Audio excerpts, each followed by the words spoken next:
Welcome to the Genius Factory. Enjoy the video. In this video, I will show how to draw Rolls-Royce Phantom, only way. Start by laying down a simple rectangle for the cabin and a longer rectangle for the hood to lock in proportions. Mark wheel centers and a ground line so the car sits naturally. Sketch the roof line, pillars, and trunk slope with light strokes. Keep shapes simple at first and avoid detail until proportions feel right. Now refine the major forms by carving in the grille, bonnet, and upright pillar shapes that define the Phantom. Place the hood ornament slightly forward and use it as a landmark for front proportion. Develop side panels with smooth long strokes and indicate doors and window frames lightly. Add headlight and bumper placements next, keeping details simple until the overall posture looks balanced and confident.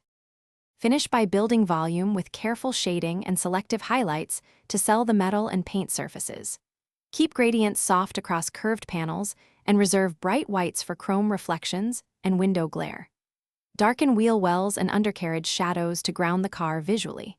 Use a fine pencil or pen for grille texture and emblem details, then step back and tweak contrasts so the Phantom reads clearly from a distance. Thanks for watching. If you found this helpful, don't forget to like and subscribe.